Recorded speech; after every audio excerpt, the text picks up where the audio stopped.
का झोला खाली है।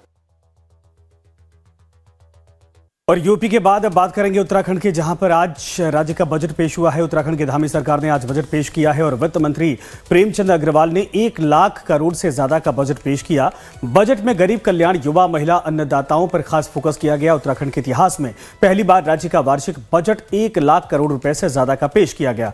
वित्त मंत्री प्रेमचंद अग्रवाल ने बजट पेश करते हुए इसे विकास, रोजगार और बुनियादी ढांचे को मजबूत करने वाला बताया। इस बजट में शिक्षा, इंफ्रास्ट्रक्चर, स्वास्थ्य, रोजगार और पर्यटन जैसे क्षेत्र में फोकस किया गया है।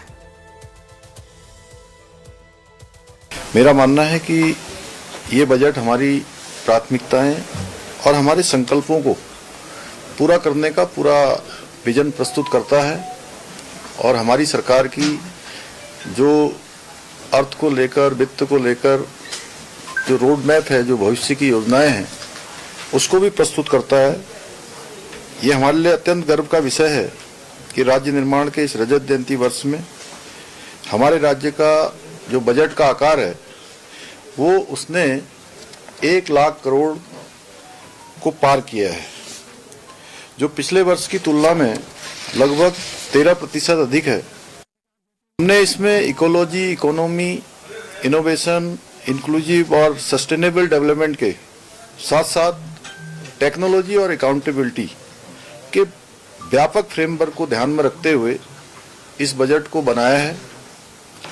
इस बजट में हमने वेंचर फंड की स्थापना की है, जिसमें रिवर फ्रंट डेवलपमेंट योजना, प्रवासी उत्तराखंड परिषद का गठन, स्मार्ट सिटी के अंतर्गत इलेक्ट्रिक बसों के संचालन, खेल विश्वविद्यालय की स्थापना, होमगार्ड कल्याण कोष का गठन, पुलिस कर्मों के उत्साहवर्धन हेतु रिवॉल्विंग फंड की स्थापना जैसी अनेक नई पहलों को इसमें सम्मिलित किया है। ये बजट हमारा नमो अर्थात नवाचार, आत्मनिर्भर उत्तराखंड, महान विरासत व ओजस्वी मानव संसाधन की थीम पर आधारित है। तो आपने देखा कि सरकार की तरफ से जो कोशिश की गई है वो साफ तौर पर हर एक वर्ग को छूने की कोशिश की गई है। और ऐसे में जो बिंदु इस बार फोकस किए गए उस पर कृषि, उद्योग, ऊर्जा और अवसंरचना, संयोजकता, पर्यटन, आयुष, ये सभी रहा है। प्रवीण इस वक्त हमारे सहयोगी जुड़ गए हैं देहरादून से, इस वक्त लाइव हमारे साथ। दरअसल प्रवीण, ये देखा जाए कि जिन क्षेत्रों को लेकर सरकार ने फोकस किया है, पहली बार तो इतना भारी भरकम बजट पेश किया गया, जो वाकई में ये है कि सरकार के पास बजट को लेकर या विकास को लेकर जो रोड मैप है वो बिल्कुल साफ दिखता है। लेकिन सरकार की तरफ से क्या कोशिश, क्या फोकस मुख्यतः रहा है?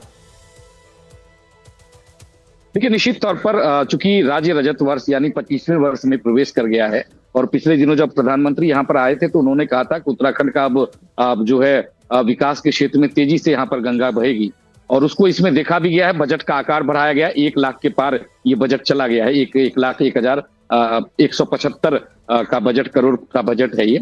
और इसमें खास करके सामाजिक सुरक्षा को तो ध्यान में रखा गया है, महिला सशक्तिकरण को तो ध्यान में रखा ही गया है, साथ ही जो उत्तराखंड की आर्थिकी की रीढ़ की हड्डी है, चाहे वो आप चारधाम यात्रा की बात कर लें, तीर्थाटन की बात कर लें, पर्यटन की बात कर लें, इन सब चीजों पे फोकस किया गया। ऊर्जा के क्षेत्र में भी लगातार ये कहा जाता है कि उत्तराखंड उच्च ऊर्जा प्रदेश बनने की ओर अग्रसर है, तो उनके लिए भी बजट की व्यवस्था की गई है। उत्तराखंड से चूंकि सदानीरा नदी निकलती है तो उस पर ज्यादा से ज्यादा बांध बने और ज्यादा से ज्यादा इलेक्ट्रिसिटी प्रोड्यूस हो, उस पर कोशिश की गई है। और अगर हम बात करें तो एमएसएमई को बढ़ावा देने के लिए, क्योंकि एमएसएमई को कहा जाता है कि रोजगार सृजन का सबसे बड़ा अगर जरिया कोई बन सकता है तो एमएसएमई बन सकता है, तो उस पर काफी जोर दिया गया सरकार की तरफ से। स्टार्टअप को भी ध्यान में रख के बजट उसका प्रावधान किया गया है, 30 करोड़ इसमें रखा गया है। यूसीसी जो कि अभी राज्य में इंट्रोड्यूस हुआ है, राज्य में लागू हुआ है, उसके लिए भी बजट इसमें जो है बजट का प्रावधान है। साथ ही जो जमरानी बांध परियोजना है उसके लिए 625 करोड़ का प्रावधान है यहाँ पर।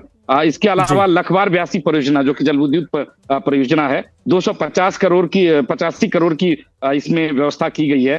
पूंजीगत मद में जो है 1500 करोड़ खर्च करने की सरकार ने बात की है। पेयजल को, क्योंकि पहाड़ी क्षेत्र पर पेयजल पहुंचाना एक मुश्किल भरा काम होता है, उसके लिए भी सरकार ने कोशिश की है। हालांकि भारत सरकार की योजना चल रही है, लेकिन 100 करोड़ की व्यवस्था की गई है। सड़क बनाने जी। को लेकर सरकार ने कहा कि हम 220 नई सड़कें बनाएंगे, उसको लेकर व्यवस्था की गई है बजट की। इसके अलावा जो 1000 किलोमीटर की सड़कें हैं वो उसका पुनर्निर्माण होगा, तो उसके लिए व्यवस्था की गई है। सड़क सुरक्षा को लेकर और पुल को लेकर उसके ऊपर भी बजट का प्रावधान है। महिला सशक्तिकरण को लेकर काफी फोकस है और सरकार ने यह कहा कि एक तरह से ये बजट नहीं, एक रोड मैप है, भविष्य का रोड मैप है और आने वाले दिनों में इसका असर दिखेगा, चाहे वो रोजगार सृजन के क्षेत्र में हो या फिर कृषि बिल्कुल के क्षेत्र सही में आपने हो, कहा, और पर्यटन जाहिर सी के बात क्षेत्र है में, प्रवीण, धन्यवाद इस क्षेत्र में तमाम हो, हर जानकारी के लिए। सरकार ने जो रोड मैप तैयार किया है ये वो बहुत बड़ा है। 1 लाख करोड़ का बजट अपने आप में ये दिखाता है कि उत्तराखंड जितना बड़ा है, यानी जिस हिसाब से अगर देश के और राज्यों की तुलना करें उस हिसाब से वाकई में बहुत बड़े बजट को इस बार प्रस्तुत किया गया है, जिसमें हर एक विभाग, हर एक वर्ग को और आने वाले फ्यूचर को ध्यान में रखते हुए बजट पेश किया गया है, बजट को लेकर घोषणा की गई है। तो खबरों का सिलसिला आगे भी लगातार जारी रहेगा, आप बने रहिए हमारे साथ।